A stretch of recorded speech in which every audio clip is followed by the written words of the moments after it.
Shalom warga kerajaan, selamat bergabung dalam ibadah online service Rock Menara Tanjung Pujian, Makassar. Persiapkan diri Anda untuk beribadah fokus dan tidak terganggu oleh hal apapun. Ikutlah dan bersama-sama memuji dan menyembah Tuhan, mendengarkan dan mencatat firman Tuhan yang akan dibagikan. Yakin dan percayalah, melalui setiap ibadah online yang Anda ikuti, hadirat Tuhan ada di sana. Ingat, ibadah online bukan nonton ibadah online. Selamat beribadah, Tuhan Yesus memberkati.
Penuhi kami Tuhan dengan roh-Mu yang kudus, sehingga kami boleh mengalir bersama Engkau, mengubahkan setiap kami.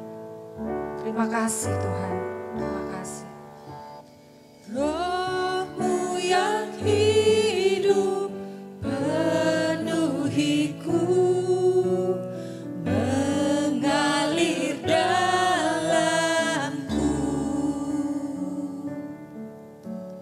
Jiwaku terang bersamamu dalam naunganmu. Ku buka hati untuk jamahanmu, berserah penuh di hadiratmu. Kau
Shalom saudara-saudara.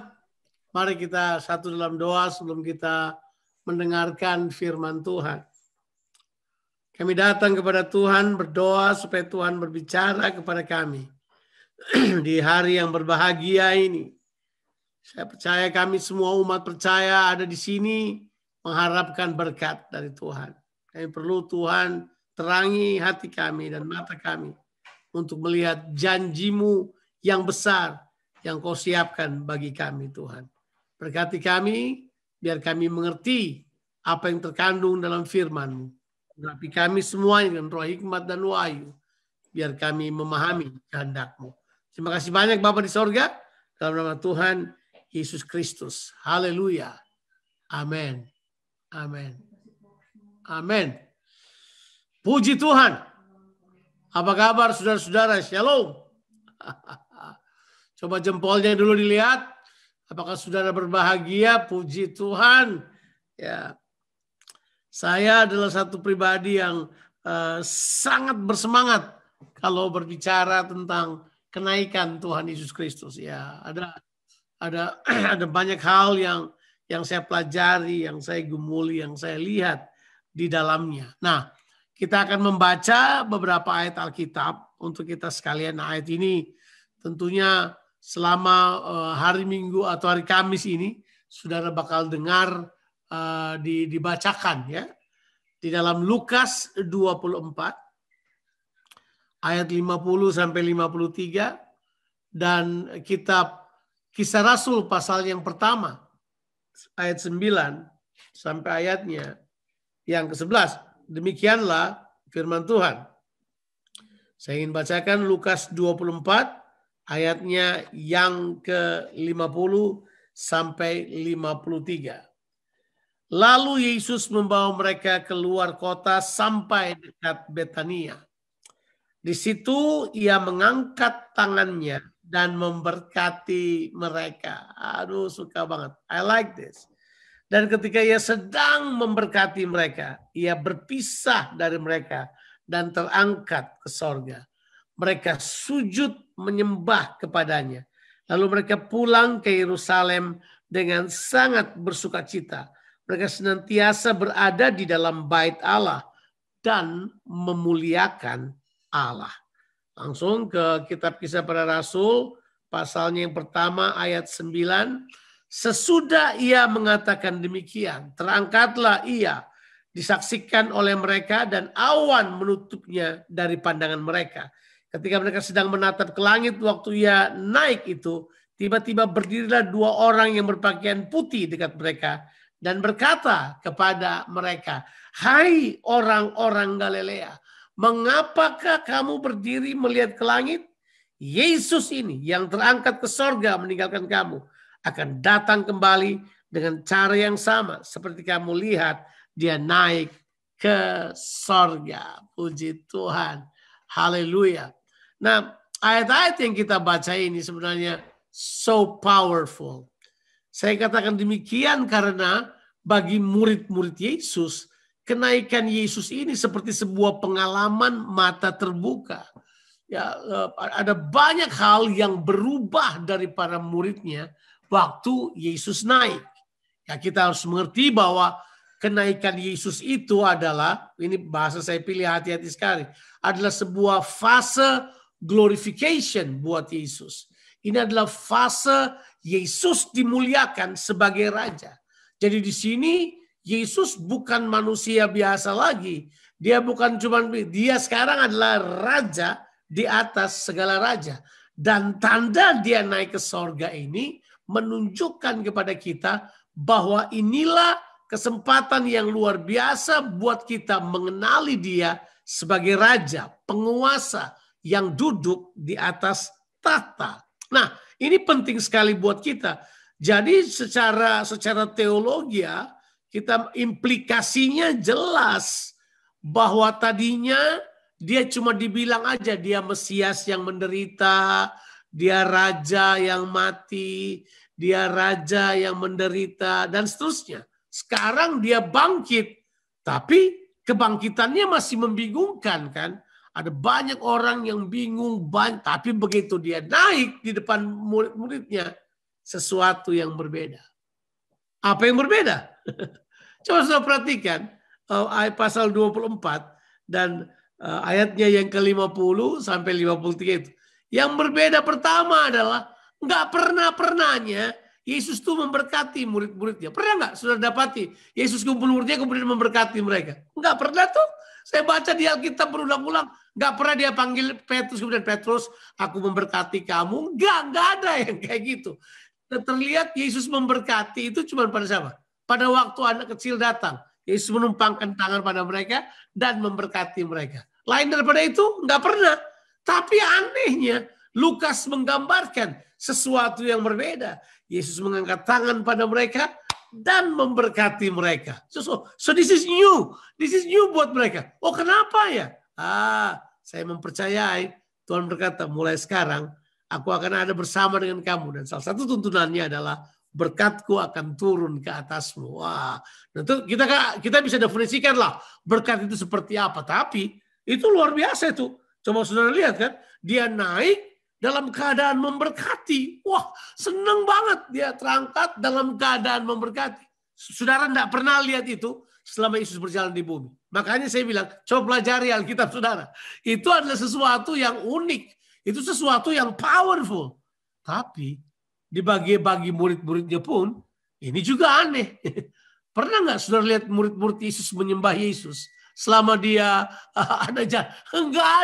Enggak pernah. Kali ini begitu dia naik, Alkitab bilang mereka tiba-tiba masuk kepada sebuah pola hidup yang berbeda. Jadi kemudian berkat dan penyembahan merupakan sesuatu yang terjadi di antara peristiwa-peristiwa yang terjadi itu. Coba baca kembali di kitab Lukas tadi. Lukas itu. Saudara lihat. Mereka sujud menyembah kepadanya. Di mana kita pernah ketemu hal itu? Orang sujud menyembah kepada dia atau murid-muridnya? Enggak. Murid-muridnya jalan bareng sama Yesus. Mereka menikmati kebersamaan. Itu jelas tiba-tiba. Now it's a new thing. Jadi berkat dari Tuhan menjadi sebuah tuntunan kehidupan. Penyembahan merupakan tanda penyerahan kepada Tuhan. Now this is become a practice of itu gereja mula-mula, early church. Ini menjadi praktek-praktek yang dikerjakan oleh gereja mula-mula. Nah, orang mungkin tidak memperhatikan ini. Tapi saya membaca ini, saya melihat, wow, this is powerful. Ini luar biasa. Dan Yesus sebentar memberkati mereka, dia naik ke sorga. Orang suka bilang ini kayak kalau di film silat, seorang yang sudah mau mati pindahin semua ilmunya kepada orang yang jadi muridnya, kemudian dia terima semua ilmunya. Kira-kira kayak gitu. Tapi saya tidak berharap sudah punya pemahaman seperti itu. Yang ini beda banget. Karena ini Tuhan Yesus naik ke sorga untuk mengerjakan beberapa hal buat kita. Nah, yang kita akan bahas, kita tidak bahas itu ya. Kita tidak bahas apa yang Tuhan Yesus akan kerjakan buat kita. Tapi khusus buat MTP, saya ingin membahas ada 3 tanggapan yang konsisten dari murid-muridnya. Ada 3 tanggapan yang konsisten dari murid-muridnya terhadap kenaikan Yesus. Nah ini penting buat kita. Nah salah satu adalah menyembah. Mereka menyembah. Aduh itu luar biasa. Saudara masih menyembah Tuhan? Atau saudara cuma menyanyi karena tradisi? Saudara cuma nyanyi-nyanyi di gereja gitu terus bahasa roh sedikit aja. Kemudian begitu? Enggak. Kita harusnya penyembahan adalah sebuah bentuk totalitas mempercayai, menyerahkan hidup kepadanya dan melihat dia menjadi raja yang duduk di atas tahta di dalam kehidupan kita. Itu tuh penyembahan. Iya. Jangan cuma punya ritualnya, kehilangan realitanya. Itu enggak boleh. Kita tidak boleh cuma punya ritual kehilangan realita. Penyembahan itu penting buat kita sekalian. Ya, kita akan mulai terlebih dahulu dengan tanggapan yang pertama. Tanggapan yang pertama adalah sukacita. Haleluya. Jadi kenaikan Yesus, sukacita.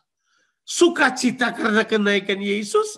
Kenapa? Hello. Yang pertama karena Di dalam benak pemikiran dari murid-murid Yesus, mereka mengalami pewahyuan. Ada di akal mereka yang terbuka. Mereka lihat kalau Yesus naik, dia duduk di atas tahta. Dia memerintah sebagai raja. Dia menaklukkan semua musuh-musuhnya. Semua kuasa, malaikat, penguasa, semua otoritas ada di bawah Yesus. Yesus menjadi yang terutama dan yang termulia. He became the King of Kings and the Lord of Lords. Dia duduk di atas tahta. Wah, pewahyuan itu bikin orang bersuka cita. Ya, Yesus adalah raja. Jangan sembarang, saudara. Orang rock kalau tidak menganggap Yesus sebagai raja, jangan jadi rock. Itu aja. Kalau cuma menganggap dia sebagai penebus-penebus, berhenti. Dia memang penebus. Tapi dia raja. Diangkatnya dia ke sorga. Menyatakan bahwa dia raja yang mengatasi segala langit. Dia duduk di atas tahta. Dia memerintah. Dan luar biasanya. Waktu dia duduk di atas tahta. Semua selesai. Dosa-dosamu pun selesai. Haleluya. Selesai. Coba kita lihat. Coba kita lihat ya. Selesai. Oh, tapi bukan itu udah selesai disalib. Selesai. Iya, sudah selesai. Tapi ini sekarang lebih resminya ini. Secara kerajaan dia selesai. Karena ada dekretnya. Ada keputusannya. Ada undang-undangnya. Coba kita baca. Ibrani pasalnya yang keberapa itu? Ibrani pasalnya yang ke-10. Coba kita baca. Karena kita bilang. Dia naik ke sorga. Dia duduk sebelah kanan Allah Bapa. Haleluya. Coba kita baca Ibrani 10. Ayatnya yang ke-11. Sampai ayatnya yang ke-14. Coba kita baca ayat ini. Menarik ayat-ayat ini ya. Ibrani 10 ayat 11 sampai ayatnya yang ke-14. Siap. Saya cuma mau ingatkan kepada saudara. Kalau saudara ingin menemukan gambar besar. Saudara pergi ke Rock Makassar nanti dan minta rekamannya. Atau cek. Saudara lihat tonton di YouTube channel Rock Makassar. Untuk lihat apa yang saya khotbahkan di Rock Makassar tadi pagi. Karena di situ saya memberi gambaran sedikit berbeda. Sekarang saya ingin memberi gambaran pada kita sekalian. Ibrani 10 ayat 11 sampai 14. Selanjutnya setiap imam melakukan pelayanan. Apa saudara? Di situ bilang ini. Dan tiap-tiap pelayanannya dan berulang-ulang mempersembahkan korban yang sama sekali tidak dapat menghapus dosa. Tapi ini sekarang muncul Yesus. Haleluya. Yesus muncul Ibrani pasalnya yang ke-10. Tetapi ia. Haleluya. Tetapi ia. Setelah mempersembahkan hanya satu korban saja. Karena dosa. Ia duduk. Apa saudara? Untuk selama-lamanya. Di sebelah kanan Allah. Dan sekarang ia hanya menantikan saatnya supaya musuh-musuhnya dijadikan tumpuan kakinya. Haleluya. Sebab oleh satu korban saja ia telah menyempurnakan untuk selama-lamanya mereka yang ia kuduskan. Saya membacanya ini luar biasa.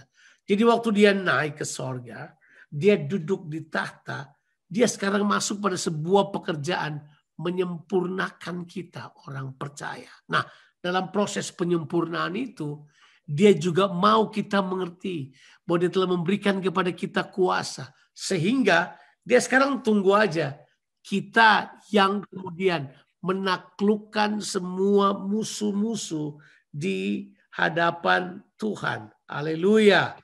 Amin, saudara. Ini jelas. Coba lihat. Dia bilang dia tinggal tunggu aja sampai semua musuh ditaklukkan di bawah kakinya. Coba saudara lihat itu ya. Dia bilang ini, ayatnya ke-13, dan sekarang ia hanya menantikan saatnya di mana musuh-musuhnya akan dijadikan tumpuan kakinya. Nah, siapa yang melakukannya? Gerejanya di bumi.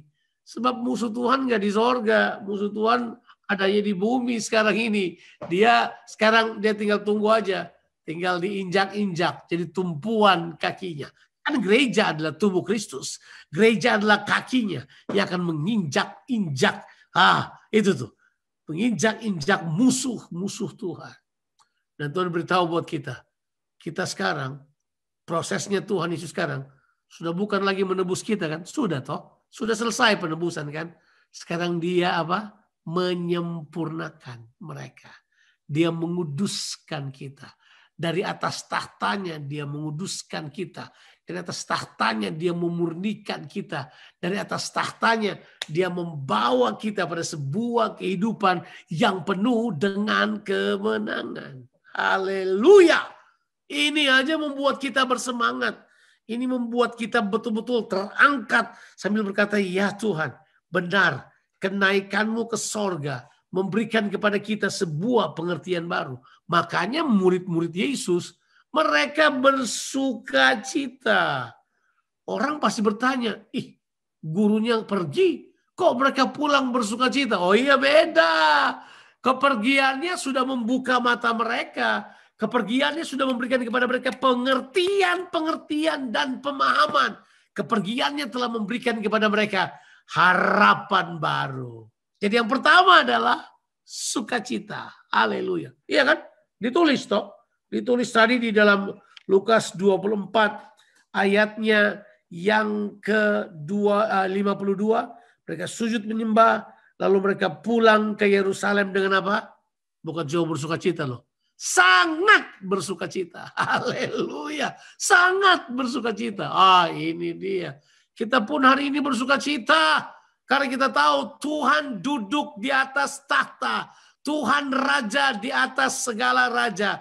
Alkitab berkata kalau Tuhan memerintah, bumi bersorak, bumi bersukacita. Masih ingat ada lagu, saya nyanyikan lagu ini hampir 40 tahun yang lalu. The Lord reigns, let the earth rejoice. Let the earth rejoice. Let the earth rejoice. Mengapa? Karena waktu dia naik ke sorga, dia memerintah. Kalau dia memerintah, sukacita memenuhi bumi ini. Haleluya. Saudara bersukacita? Atau saudara tenggelam di dalam pandemi. Tenggelam dalam duka cita, kesedihan, kepedihan, kesendirian, kesepian, kematian pandemi. Enggak, kita tidak. Kita bersukacita karena Yesus duduk di atas tahta. Haleluya. Dia raja di atas segala raja. Itu yang pertama, bersukacita. Itu tanggapan konsisten dari mereka. Mereka terus bersukacita. Makanya waktu mereka dianiaya pun mereka bersukacita. Karena mereka sudah lihat Yesus duduk di atas tahta. Masih ingat Stefanus? Martir pertama?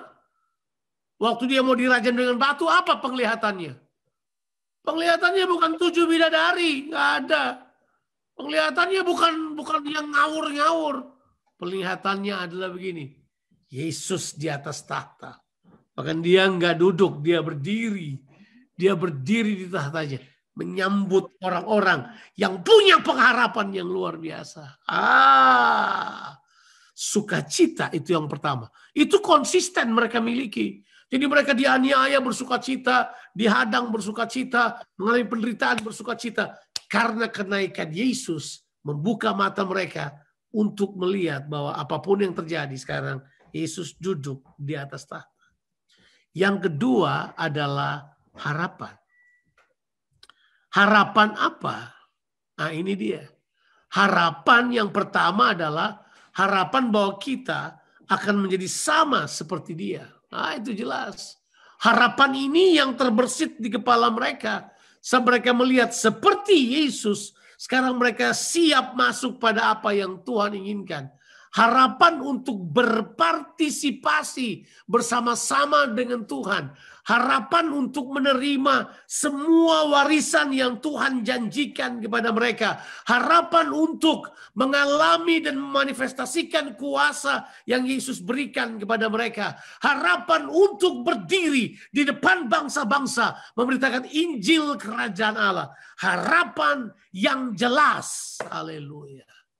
Harapan itu adalah aspek masa depan dari iman.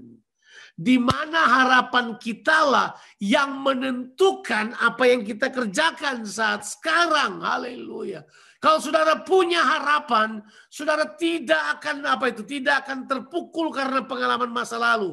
Saudara tidak akan dikalahkan karena pengalaman masa kini. Karena engkau punya harapan. Dan engkau telah melihat masa depanmu di dalam Yesus. Karena Yesus telah masuk lebih dulu ke sana. Haleluya. Harapan ini membuat mereka berbeda. Berbeda. Saya bilang tadi bahwa harapan itu adalah, apa saudara? Aspek masa depan dari iman kita.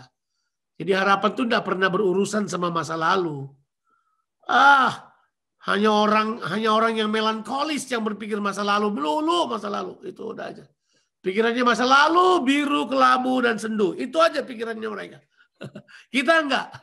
Kita punya harapan masa depan. Ya, di sepanjang Alkitab, Tuhan selalu datang sebagai Tuhan pengharapan.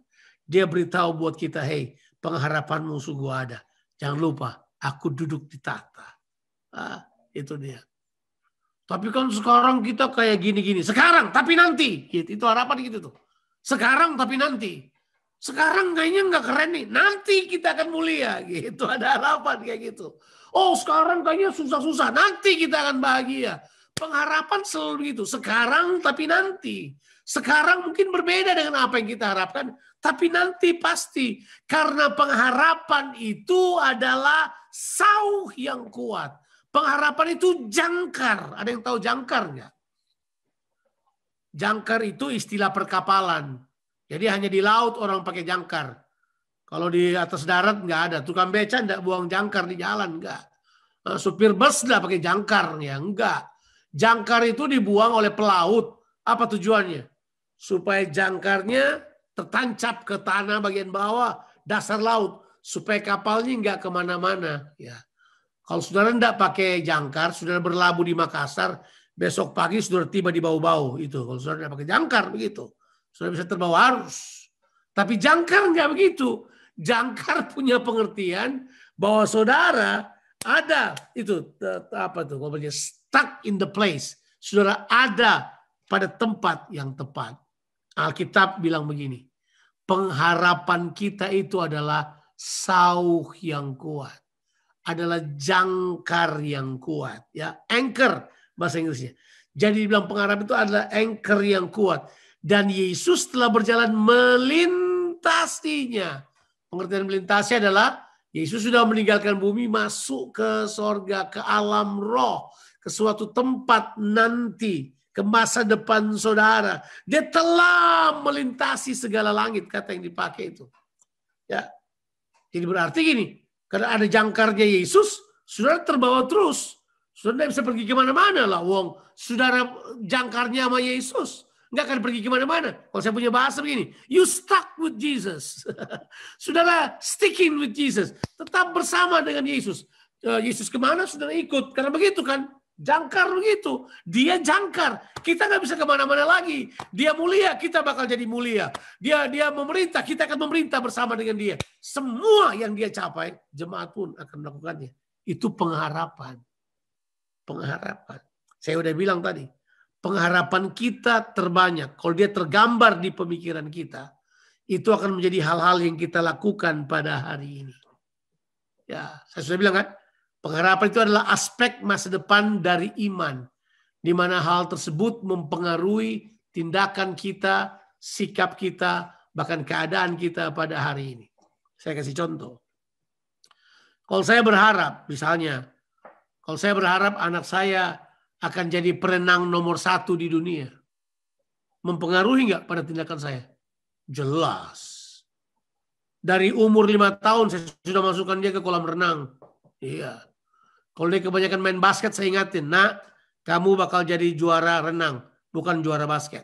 Nah, apalagi kalau dia kebanyakan main karambol, berhenti main karambol. Karambol udah bikin kau jago berenang. Masuk ke air kolam renang, coach latih kamu, ikuti. Latihan. Kenapa kita latihan? Kenapa kita lewati kerja keras? Kenapa kita mau cari pelatih yang paling hebat? Karena kita punya harapan. Kita punya harapan. kita punya harapan yang mempengaruhi. Nah, itu konsisten dibuat oleh orang-orang percaya. Haleluya. Mereka sukacita. Mereka punya pengharapan. Tapi ini yang luar biasa, saudara. Yang ketiga. Ini yang ketiga yang powerful. Adalah mereka melakukan misi yang Tuhan percayakan kepada mereka. Mereka masuk kepada sebuah era transformasi berpikir bahwa Yesus yang naik ke sorga, dia memberikan kepada kita semua tanggung jawab pelayanannya untuk gereja. Gereja sekarang secara konsisten berpikir misi. Memang harus diakui ada saat-saatnya penganiayaan membuat gereja cuma tinggal di tempatnya. Tapi penganiayaan datang untuk membuat mereka pergi dan tersebar ke seluruh Asia kecil. Sampai kemudian mereka masuk ke Eropa. Benarkah itu? Yes. Sebab sekarang mereka melihat misi dengan cara yang berbeda. Petrus lari. Semua lari. Murid-murid Yesus lari. Waktu Yesus mati. Waktu dia bangkit mereka ketakutan. Mereka sembunyi. Tapi Yesus mempersiapkan mereka. Yesus membawa mereka. Yesus membawa mereka pada sebuah pemikiran. Hello, the mission is still there. Saya sudah memulainya. Saya sekarang pergi kepada Bapa. Sekarang kamu melanjutkannya. Saya masih ingat tahun lalu atau 2 tahun lalu basically. Saya berkhotbah di hari kenaikan Tuhan Yesus Kristus. Waktu itu terjadinya tanggal 26 Mei kalau nggak salah tahun 2019 waktu itu. Waktu saya sebelum dilantik menjadi gembala di Rock Makassar. Saya masih ingat saya mengkhotbahkan hari kenaikan Kristus. Saya bilang buat mereka, kenaikan Kristus itu seperti kalau di militer itu namanya sertijab. Serah terima jabatan. Serah terima fungsi. Serah terima otoritas. Serah terima kekuasaan. Serah terima kekuasaan, otoritas, kemampuan, fasilitas. Semuanya diberikan. Jadi semua kuasa yang Yesus pakai di bumi ini menjadi milik saudara. Semua fasilitas yang ada pada Yesus menjadi milik saudara. Visi, misi diberikan kepada saudara. Gereja harusnya berdiri untuk melakukan kehendak Allah. Jangan lupa sertijab, serah terima jabatan. Ya, itu fungsi, itu berbesar fungsi. Sekarang gereja kembali menjabat sebagai pelaksana kehendak Allah. Gereja sekarang kembali menjadi representasi dari kerajaan Allah. Gereja berdiri kembali untuk menyatakan diri atas nama Allah. Kalau kita datang usir setan dalam nama Yesus, setan tunduk. Waktu kita pergi mengerjakan kehendak Allah, fasilitas Allah menyertai saudara. Persediaan Allah tersedia buat saudara. Doa saya, mata kita terbuka kembali untuk melihat bahwa ada 3 tanggapan konsisten dari murid-murid Yesus terhadap kenaikan Yesus. Yang pertama, sukacita. Karena mereka tahu Tuhan menjadi raja. Yesus menjadi raja yang kekal. Dia duduk di atas tahta. Dia sudah raja. Kali ini adalah dia kembali menduduki tahtanya yang kekal di sebelah kanan Bapa, memerintah segala sesuatu, semua kuasa, malaikat, otoritas tunduk di bawahnya. Kita bersukacita. Yang kedua, ada harapan. Ada harapan. Oh, sekarang mungkin kita beda. Saya suka memperhatikan perbedaan antara gereja mula-mula dan gereja masa kini. Harapan kita sudah berbeda. Sekarang harapan kita taruh pada media. Gereja masa awal pertama, mereka menaruh harapannya kepada karya Kristus, kepada pengorbanan Kristus, kepada ketuhanan Yesus Kristus. Harapan mereka berbeda. Makanya mereka berani masuk pada hal yang ketiga, yaitu misi mereka tetap konsisten untuk memberitakan Kristus. Mereka dihadang, mereka bilang janganlah beritakan Kristus. Mereka bilang Masa kami harus lebih taat kepada Tuhan daripada manusia? Mengapa? Sebab di bawah kolong langit ini tidak ada nama lain yang olehnya kita diselamatkan. Kecuali di dalam nama Tuhan, Yesus Kristus. Haleluya. Wah, itu adalah satu semangat yang luar biasa. Sesuatu yang powerful yang Tuhan berikan buat kita. Gereja Rock Menara Tanjung Pujian. Bolehkah saya katakan ini? Ambil sikap dan tanggapan yang konsisten dari gereja mula-mula ini. Jadikan itu sikap dan tanggapan saudara. So mungkin kesukaran tetap akan ada. Penganiayaan bisa juga ada. Ada banyak masalah kita bisa hadapi. Tapi kita tetap tahu bahwa Yesus duduk di atas tahta. Dia tetap bekerja dalam kehidupan kita. Tuhan Yesus memberkati kita sekalian. Haleluya. Puji Tuhan. Amin. Amin. Mari kita akhiri pertemuan kita. Berbahagialah kamu, rukunlah kamu. Kiranya matamu terbuka untuk melihat pengharapan apa yang terkandung pada saat Yesus naik ke sorga. Supaya kamu akan berbeda. Seperti murid-murid Yesus, mereka berubah, mereka berbeda. Terimalah berkat Tuhan. Berkat dari tahta Allah yang maha tinggi. Turun ke atas kalian. Berkat damai sejahtera. Berkat pengharapan. Berkat yang memberikan kemampuan pada kita untuk melakukan kehendak Allah. Diberkatilah kehidupanmu. Diberkatilah keluar masukmu. Diberkatilah keluargamu dan orang-orang yang kau kasihi. Diberkatilah pekerjaanmu dan juga studimu. Kiranya apa saja yang kamu kerjakan dilipat gandakan oleh Tuhan. Kiranya karena kenaikan Yesus, engkau akan melihat kemuliaan Tuhan di dalam kehidupan keluargamu, dalam pekerjaanmu, dan dimanapun engkau berada.